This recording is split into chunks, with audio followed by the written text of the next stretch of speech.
Mohon izin para hakim yang mulia, saya mendahului. Saya mencoba untuk meletakkan dulu pada kerangka garis besarnya kenapa kita memanggil untuk didengar keterangannya dua Menko dan dua Menteri. Jadi begini, ada dalil dari pemohon. Kedua pemohon itu yang menyebabkan Mahkamah memerlukan penjelasan dari Bapak Menko dan Ibu Menteri Keuangan. Begini juga, untuk pendidikan, karena sidang Mahkamah Konstitusi itu mendapat perhatian publik yang sangat luar biasa. Tidak saja di nasional, tapi juga internasional. Saya pada waktu terakhir ditugaskan Mahkamah Konstitusi ke Venice, itu ada pertemuan Biro MK sedunia. Saya hadir di sana. Para ketua asosiasi MK yang hadir di situ dari seluruh dunia, benua-benua itu mewakili benua-benua, menanyakan kepada saya mengenai Pilpres dan Pileg di Indonesia. Jadi ini mendapat perhatian yang sangat luas, sehingga ada pendidikan sosial, ada pendidikan politik yang harus kita lakukan dalam persidangan ini. Oleh karena itu, perlu saya sampaikan, ada payung yang harus saya sampaikan atau kerangka yang harus kita sampaikan dulu. Kehadiran Bapak Menko dan Ibu Menteri ini kenapa tidak disumpah? Mungkin ada pertanyaan itu. Beliau itu tidak disumpah karena sumpah jabatan yang dilakukan di istana pada waktu dilantik menjadi menteri melekat sampai pada waktu memberikan keterangan di persidangan ini. Jadi Bapak Menko dan Ibu Menteri itu memberikan keterangan di sini di bawah sumpah di pengadilan.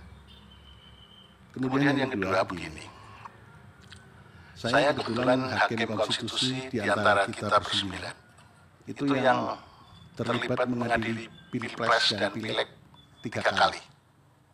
Jadi saya mempunyai pemahaman yang agak komprehensif, mendalam. Pilpres kali ini lebih hiruk-pikuk. Pilpres kali ini diikuti dengan beberapa hal yang sangat spesifik yang berbeda dengan Pilpres 2014 dan Pilpres 2019. Ada pelanggaran etik yang dilakukan di Mahkamah Konstitusi, dilakukan di KPU, dan banyak lagi yang menyebabkan hiruk-pikuk itu. Nah, yang terutama mendapat perhatian yang sangat luas dan kemudian didalilkan oleh pemohon, itu cawe-cawenya kepala negara. Nah, cawe-cawenya kepala negara ini, Mahkamah sebetulnya juga kita memanggil kepala negara, Presiden Republik Indonesia. Kelihatannya kan kurang elok. Karena Presiden sekaligus kepala negara dan kepala pemerintahan. Kalau hanya sekedar kepala pemerintahan akan kita hadirkan di persidangan ini. Tapi karena Presiden sebagai kepala negara, simbol negara yang harus kita junjung tinggi oleh semua stakeholder, maka kita memanggil para pembantunya. Dan pembantunya ini yang berkaitan dengan dalil pemohon. Kenapa kita panggil? Itu karena begini.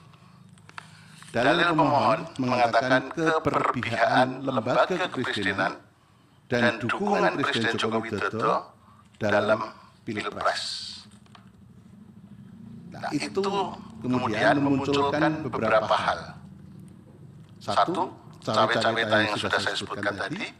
Kemudian keterlibatan ASN, TNI, Polri yang tidak netral.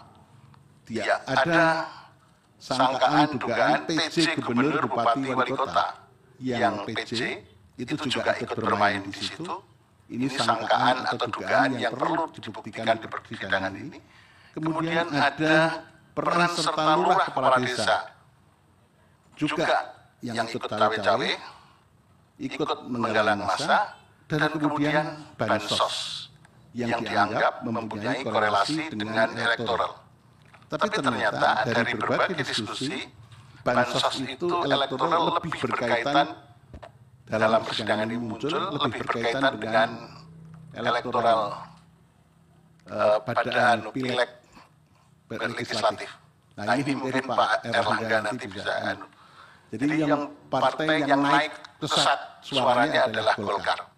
Nah ini yang mungkin nanti bisa direspon. Ya. Dari situ kita begini. Yang pertama perlu saya sampaikan, kita itu untuk menjadi pelajaran kita bersama, saya tidak menggurui Bapak Menko, Ibu Menteri Keuangan, dan semua pihak, saya tidak punya pretensi menggurui. Saya akan mengatakan begini, teori yang saya kembangkan, negara Indonesia itu adalah negara yang religious welfare state. Sementara orang Indonesia baru mengatakan Indonesia negara welfare state. Tapi kalau saya mengatakan Indonesia adalah negara religious welfare state, artinya kesejahteraan tidak hanya yang lahir maupun yang lahir, tapi mau batin juga. Tapi sementara dalam teori yang berkembang hanya disebut welfare state. Tapi kalau saya mengatakan karena ideologi Pancasila, sila pertama, maka Indonesia adalah negara religious welfare state. Kemudian kita harus membangun peradaban hukum yang negara hukum yang demokratis dan berketuhanan. Dari sini maka Bapak Ibu sekalian, kita ingat sekali pesan dari The Founding Fathers. Yang penting pada kesempatan ini perlu saya sampaikan adalah semangat penyelenggara negara. Semangat penyelenggara dan semua stakeholder harus mempunyai etiket yang baik dalam mengelola negara.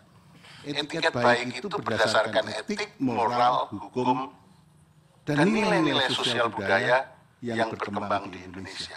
Itu semua diorientasikan pada kepentingan kesejahteraan rakyat. Ini yang harus menjadi pedoman kita. Oleh karena itu Bapak Ibu sekalian, para Bapak Menko, di kita dalam berhukum tidak sekedar rule of law, tapi rule of ethic. Nah, dalam kesempatan ini maka ada beberapa hal yang praksis yang perlu saya pertanyakan kepada Bapak Menko dan Ibu Menteri Keuangan. Yang pertama, dalil-dalil permohonan itu menyangkut yang saya sebutkan bansos tadi. Untuk yang lain-lain sudah kita bahas, tapi ini perlu kita bahas mengenai bansos. Yang pertama, kita mengenal lembaga. Ada Menteri Sosial, kemudian ada kaitannya dengan Kepala Badan Pangan Nasional, kemudian ada Kepala Bulog. Pada saat-saat kritis, saya baca di mass media, Kepala Bulog Budi Waseso diganti. Ada faktor apa ini yang melatar belakangi? Saya mau tanya. Jadi di situ Kepala Badan Pangan Nasional Pak Arief Prasetyo Adi, kemudian ada pergantian Kepala Bulog dan kaitannya dengan Kementerian Sosial. Itu apa yang ada di balik itu? Kita ingin mengerti karena ini termasuk bisa disebut juga dengan masalah yang tadi cawe-cawe. Kemudian di Menteri para Ibu Menteri Sosial. Presiden pada waktu bagi-bagi bantuan sosial di depan istana. Presiden pada waktu keliling kemarin dipertanyakan oleh teman-teman dari pemohon 2. Presiden keliling ke berbagai daerah melakukan kunjungan-kunjungan daerah pas kebetulan itu di waktu kampanye. Sehingga menimbulkan sebuah sangka dan saling curiga, saling fitnah di antara kita anak bangsa. Nah, itu menggunakan bansos apa? Di mana? Dari mana itu? Kemudian yang ketiga, saya membaca keterangannya Bapak Menko PMK. Di sini ada kata-kata begini, pelaksanaan tugas PMK dimaksudkan untuk memberikan dukungan pelaksanaan inisiatif dan pengendalian kebijakan berdasarkan agenda pembangunan nasional dan penugasan Presiden. Apa sih yang dimaksud dengan penugasan Presiden? Apakah penugasan tertentu karena Presiden juga cawe-cawe itu? Karena kalau saya membaca sebetulnya agenda pembangunan nasional itu sudah termasuk Presiden itu akan menugaskan apa ya ada di situ. Tapi kok ada frasa yang khusus penugasan Presiden. Nah, apakah di lain-lain tempat apakah di Bapak Menko Ekonomi, Bu Menteri Keuangan atau Menteri Sosial, ada agenda pembangunan nasional dan penugasan Presiden. Ini kan seolah-olah ada frasa khusus. Presiden punya misi tertentu, visi tertentu untuk melaksanakan apa ini biasanya dilakukan. Itu. Kemudian yang terakhir perlu saya sampaikan,